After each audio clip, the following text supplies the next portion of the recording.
Vítejte zpět ve středověku.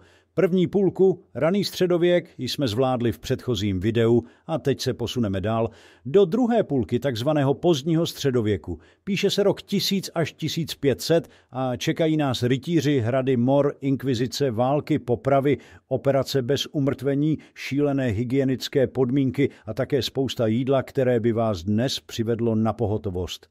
Tahle éra byla divočejší než dnešní internetové diskuze.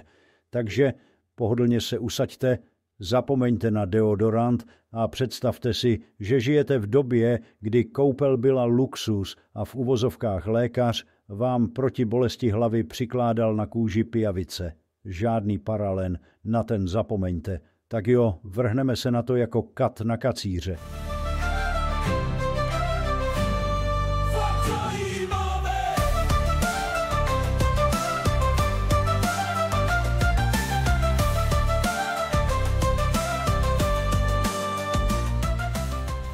Začneme bydlením.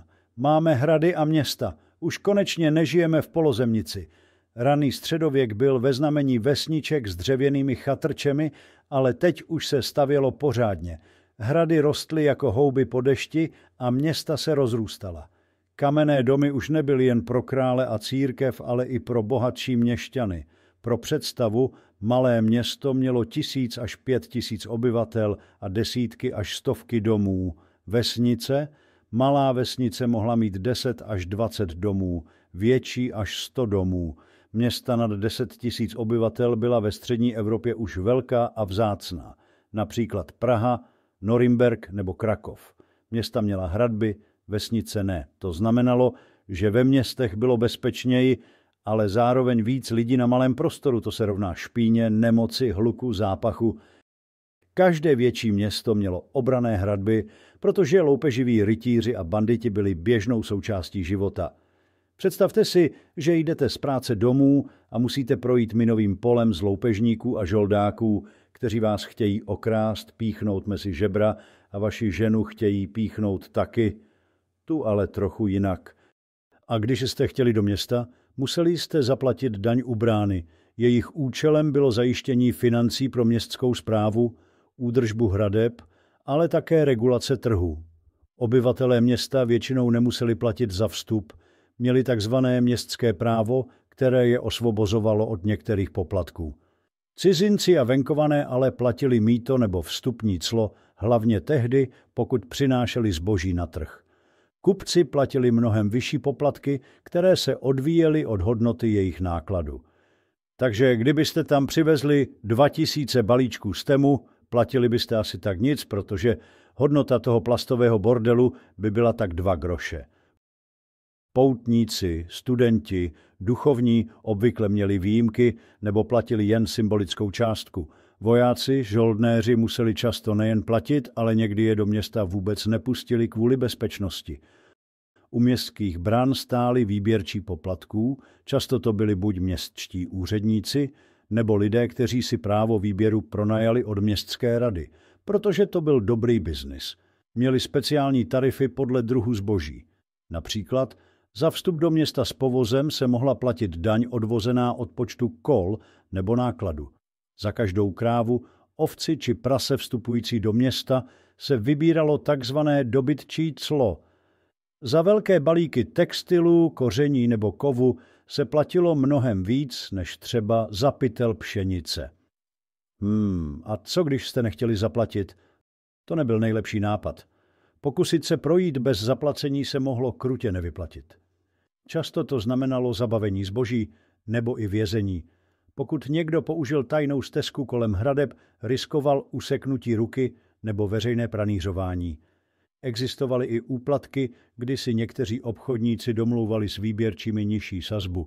To pokračuje dodnes. Pikantnost na závěr. Obchodníci někdy schválně posílali ženy s hlubokým výstřihem, aby prošly bránou s méně důkladnou kontrolou zboží. Existují i záznamy o případech, kdy výběrčí mýta odpustili poplatky výměnou za jinou formu odměny, pokud rozumíš. V městských domech už byly komíny. Konečně je doma lepší vzduch a nemáme černé plíce. Cihly a kámen se na stavbu domů začaly masově používat kolem 12. až 13. století. No, ale pořád chybělo něco zásadního. Kanalizace. Takže veškerý bordel, včetně vašeho ranního překvapení ze záchodu, lidé vylévali přímo na ulici. Proto se taky nosily ty směšně vysoké boty. Města byla hygienickou katastrofou, protože kanalizace v dnešním slova smyslu prakticky neexistovala. Jak tedy lidé řešili potřebu? Ve větších městech existovaly veřejné latríny u tržišť, mostů nebo hostinců. Nejčastěji byly postaveny nad řekami. V některých městech byly dokonce toaletní mosty, kde si lidé ulevovali přímo do vody. Bohaté domy měly dokonce rudimentární kanalizaci. A teď nevíte, co je rudimentální, co? Znamená to něco jako primitivní, jednoduchý, nedokonale vyvinutý.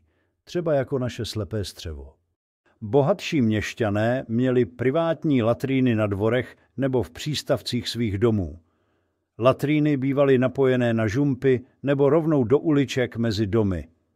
Na hradech měli prevéty neboli takzvané výsernice, výklenky ve zdech a všechno padalo mimo hrad do příkopů. Asi součást obrany před případnými útočníky.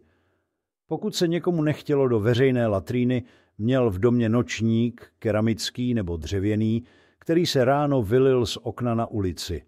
To vedlo k brutálnímu smradu a nemocem. Ve městech se postupně objevila pravidla, že výkaly se nesmějí vylévat jen tak, ale kdo by se tím řídil, že?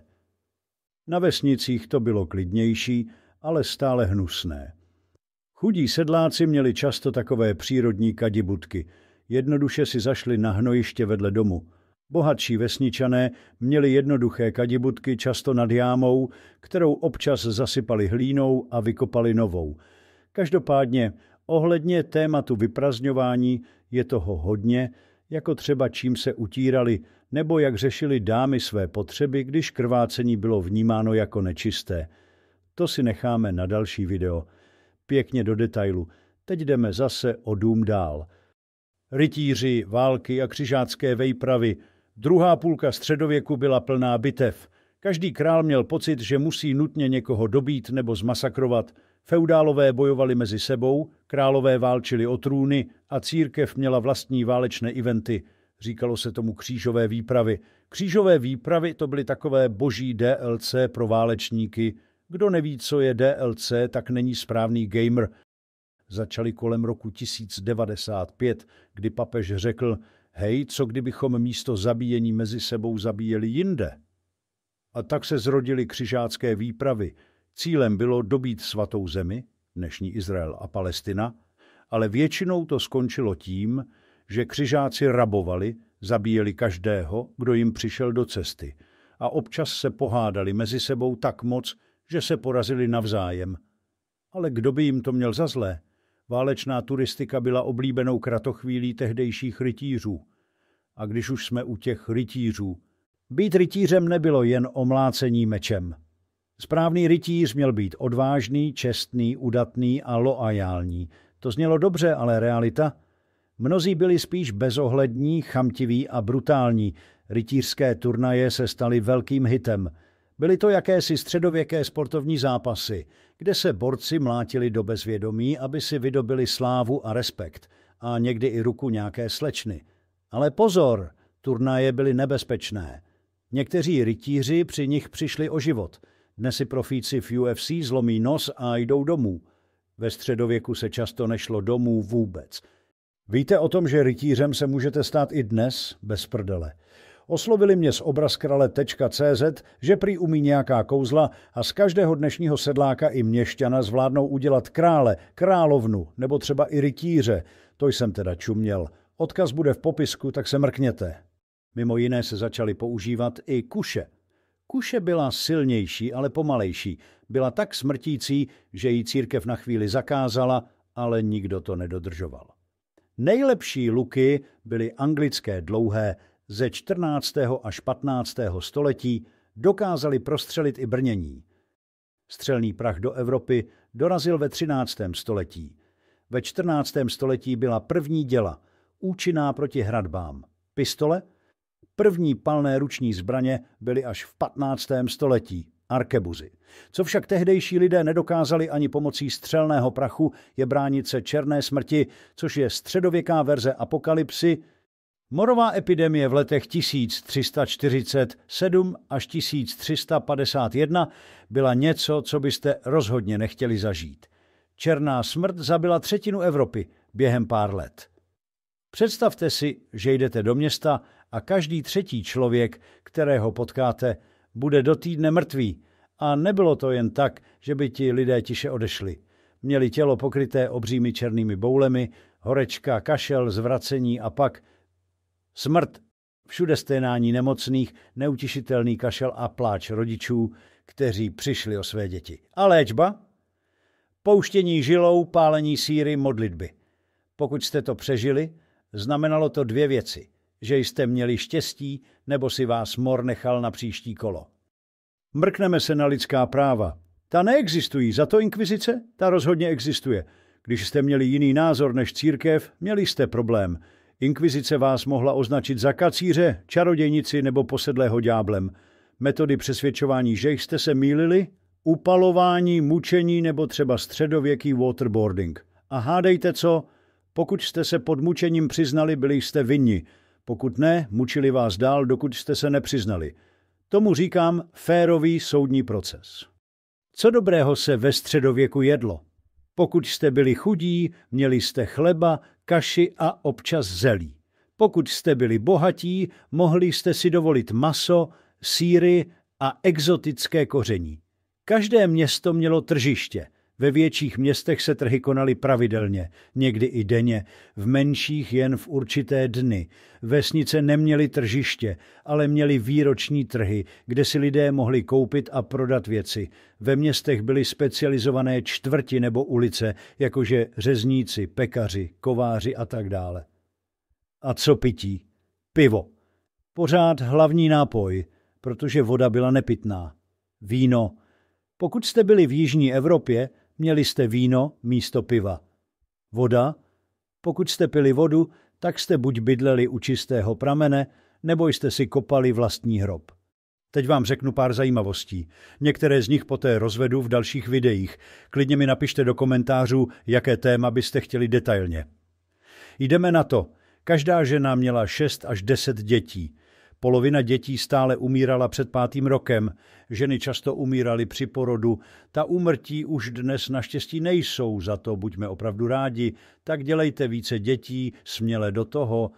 Zuby trhali kováři nebo holiči, používali kleště a kladivo bez umrtvení. Léčba probíhala formou bylinek, vína, kouzel a modliteb. Operace probíhal samozřejmě také bez umrtvení, maximálně použili opium nebo alkohol. I kdyby vám řezali nohu i z kostí, tak prostě zaživa. Au.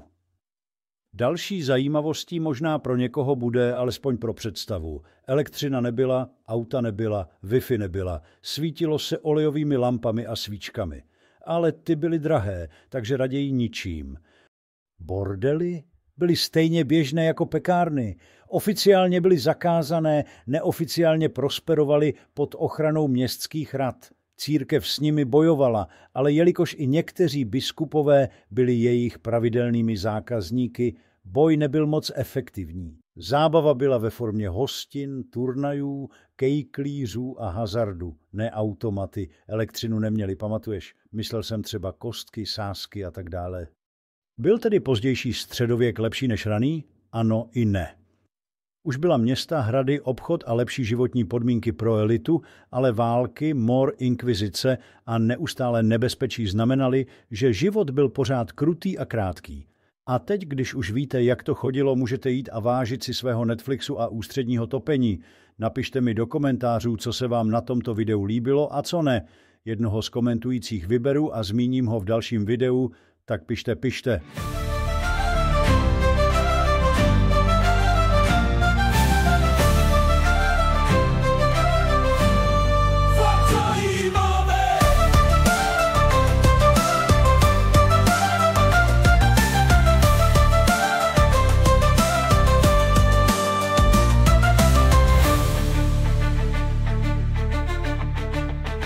Fakt zajímavé.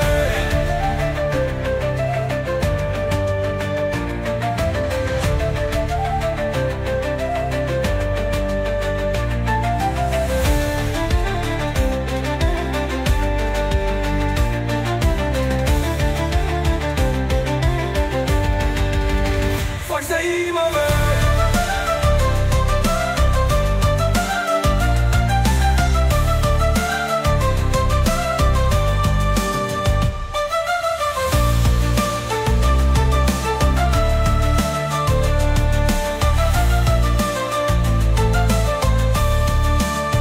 Fakt zajímavé.